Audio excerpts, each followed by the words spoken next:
And if you're considering solo RV travel, or if you're already doing it and sometimes feel overwhelmed, I want you to know that's completely normal. Now, if you've been following this channel for a while, you know I absolutely love this lifestyle. I mean, waking up to different views every 200 miles, the freedom, the adventure, it's been incredible.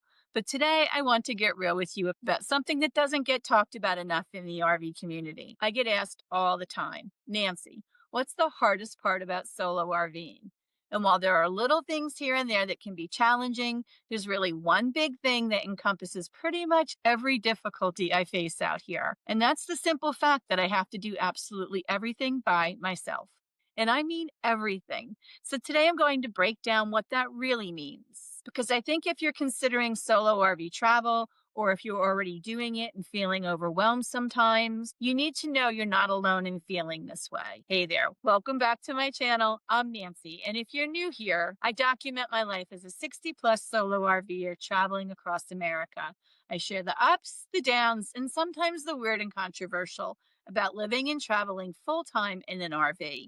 If that sounds exciting to you, hit that subscribe button and ring that bell so you don't miss any of my practical RV living tips. Now let's talk about the reality of doing it all solo on the road. Let's start with probably the most obvious challenge, the physical aspect of RV life when you're flying solo. Every time I pull into a new campground or find a great boondocking spot, I know that everything that needs to come out, get set up, leveled, and connected is all on me. The awning, electric, sewer if I'm at a full hookup site, setting up my outdoor chairs, maybe the outdoor rug, getting the dog's area situated. And some of this stuff is legitimately heavy. Unhooking a tow dolly from my rig, that's not light. Those bulky leveling blocks, moving them around, stacking them, trying to get your rig position just right, and then realizing you need to move them again because you're still not quite level. It's a workout. But here's what really gets me. It's not just the weight, it's the problem solving. When things don't go as planned, when you're with a partner, you've got someone to help you think through issues. Maybe hold the flashlight while you're trying to see what's going on with the connection, or just be an extra set of eyes. When I'm trying to back into a site, I can't quite see if I'm clearing that tree branch or rock, or if my bumper's going to hit that picnic table. There's no one to guide me in. I've got to get out, walk around, look back, get in, move around a little, get out, and check again. What might take a couple 5 minutes with a spotter can take me 10 or 15 minutes of this back and forth dance. Don't even get me started on breakdown day. Everything that went up has to come down. Get cleaned if it's dirty, dried if it's wet, and packed away properly. The awning, I'm trying to get it rolled up nice and tight so it doesn't flap in the wind while I'm driving down the road. Getting the tow dolly back on the ball and loading up the Jeep. Now I'm tired from a few days of exploring and adventuring, and cranking those things up is the last thing I want to do. If you're shaking your head yes, you're not weak or too old. You just need a system that matches your energy and schedule, like the one I spoke about a couple of weeks ago.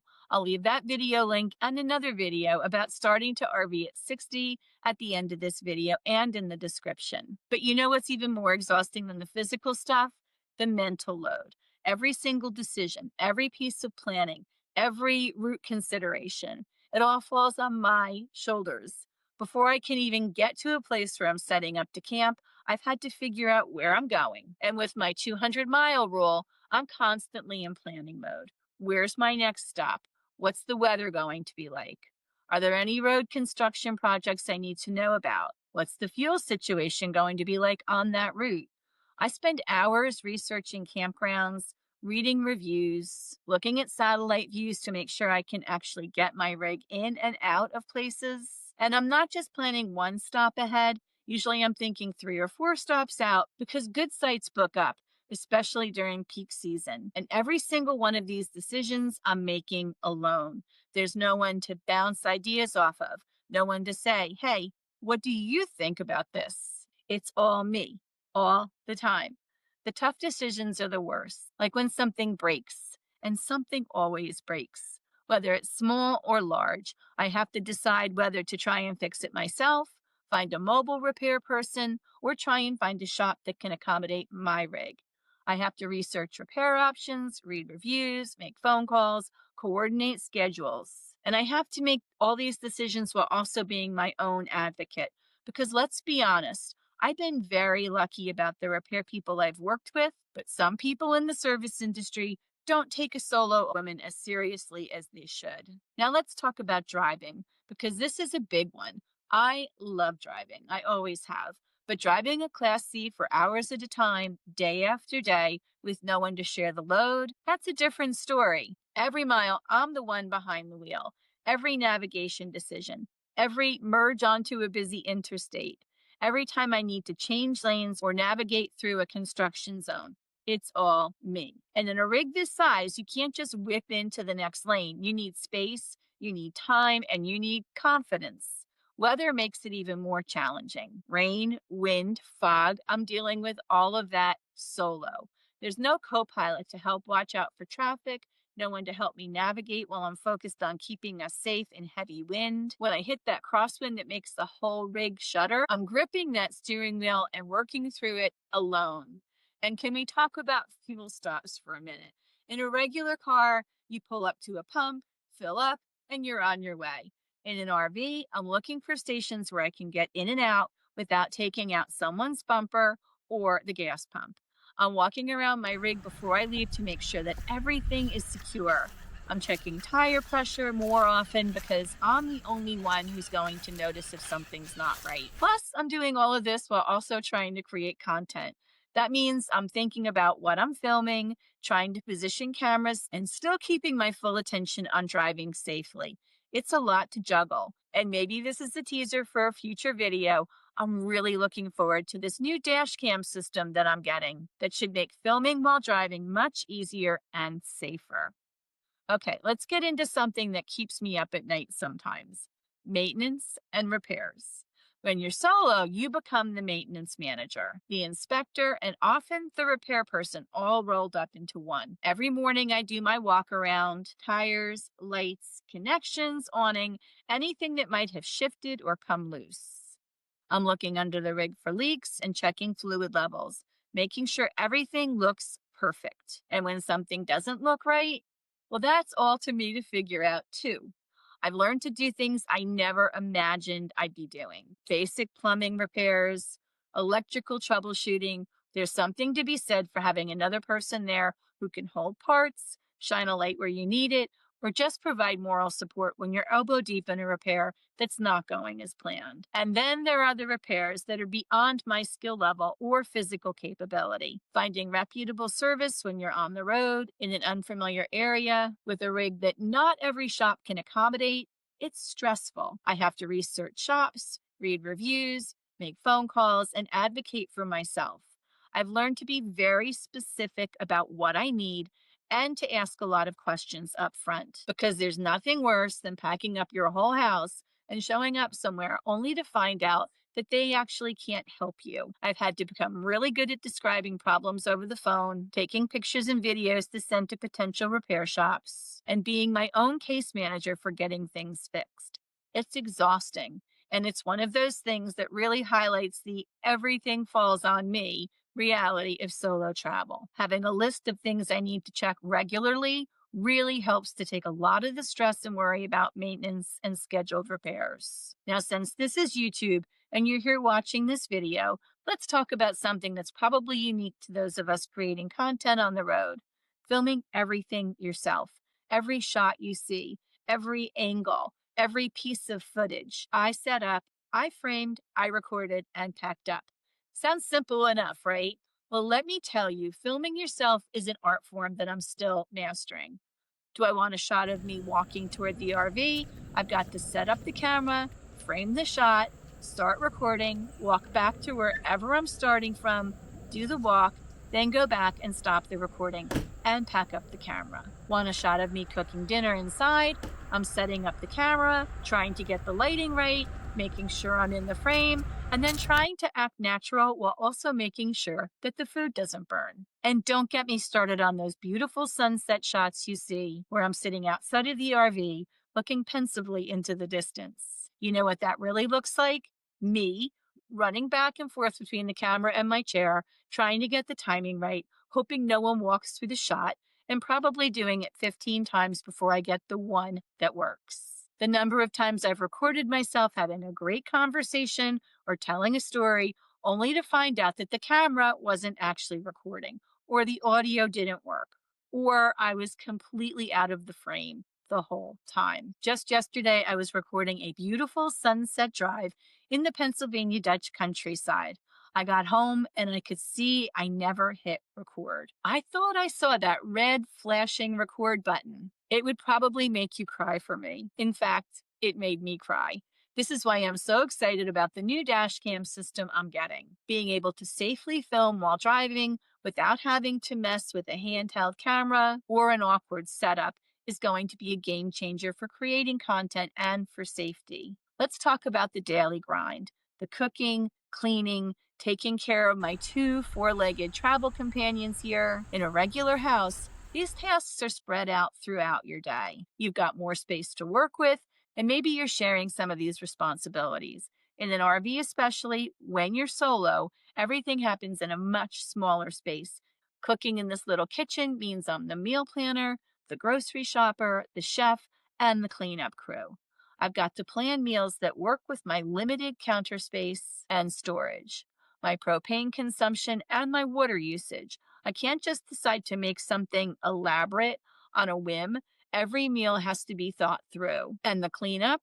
How much can you fit in the tiny sink at one time while waiting for the water to heat up? Grocery shopping when you're solo? I'm leaving the dogs in the RV, hoping the weather's not too hot or too cold, trying to remember everything I need because I don't want to have to come back, and carrying all those bags to the rig by myself. No one to help carry, no one to stay with the dogs, no one to remind me that we're almost out of dog food. Speaking of the dogs, these 2 are my constant companions, but they're also my constant responsibility. Every stop, every activity, every decision, I have to think about them too. Can I leave them in the RV while I go explore that hiking trail? How long will I be gone? What's the temperature going to be like? Do they need exercise first? And when one of them isn't feeling well and needs to go to the vet or needs to be groomed, I'm coordinating all of that while also managing everything else. Finding a vet that can see us, getting directions to somewhere I've never been, keeping the other dog calm while one is getting treatment. It's a lot to juggle solo. You know, I've talked about all the practical challenges and touched on the mental challenges, but there's an emotional component to all of this that I think is important to acknowledge. When everything is your responsibility, when every decision falls on your shoulders, that weight can be pretty heavy sometimes. There are moments, usually when something's broken or I'm trying to navigate a particularly challenging situation, where I just wish I had someone to share the load with. Not even to take over, just to be there, to help me think it through, to say, we've got this, instead of it always being, I've got this.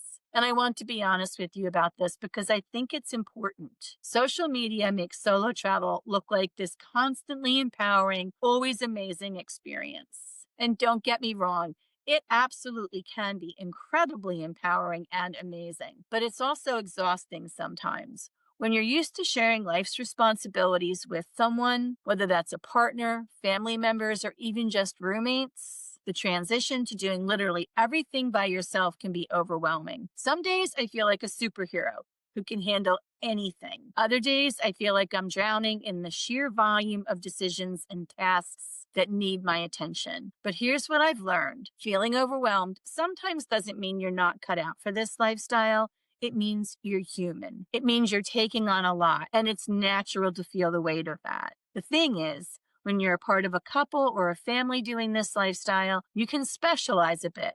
Maybe one person becomes the hookup expert while the other handles route planning. Maybe one person becomes the tech guru and edits videos while the other manages the maintenance schedule. When you're solo, you have to become competent at everything.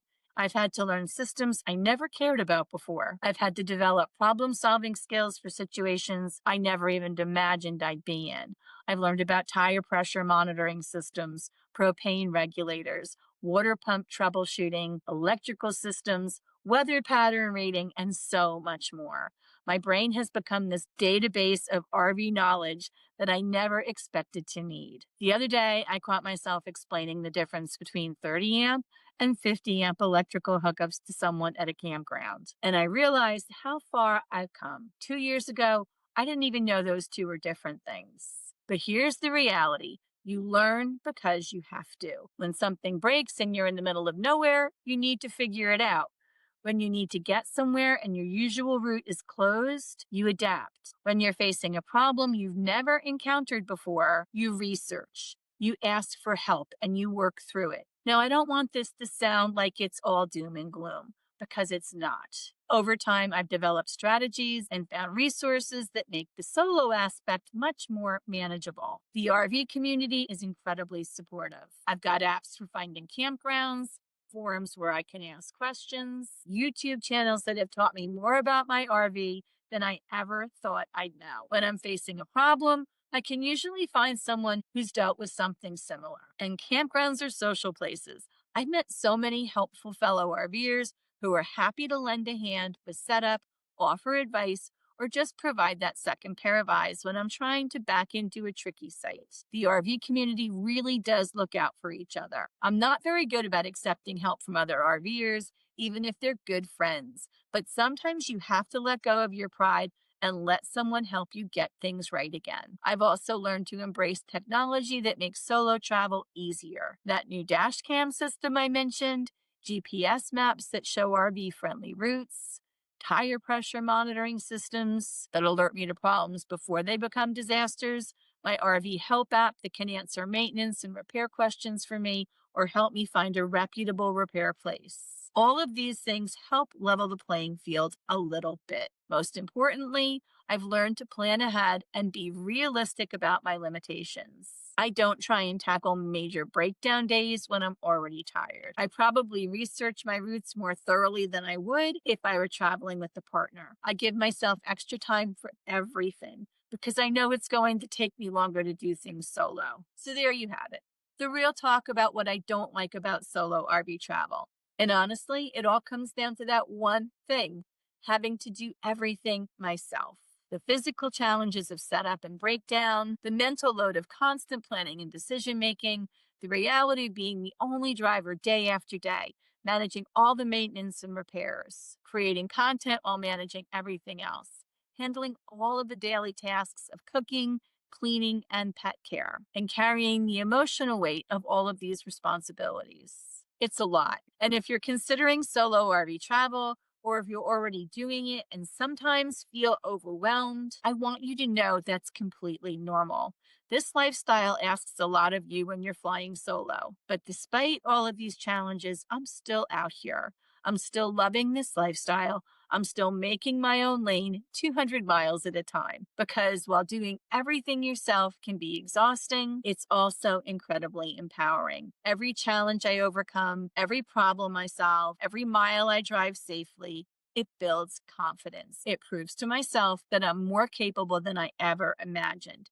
And I get to do it all with these two as my companions, seeing this beautiful country at my own pace on my own terms. So what do you think? Are you solo RVing or considering it? What challenges have you faced? Or what worries you the most about the idea of doing it all yourself? Drop your thoughts in the comments. I love hearing from you all. If this video was helpful, give it a thumbs up. And don't forget to subscribe if you want to follow along in this journey of making my own lane. I've got so many more stories and experiences to share with you. Until next time, keep making your own lane wherever that may lead you. See you in the next one.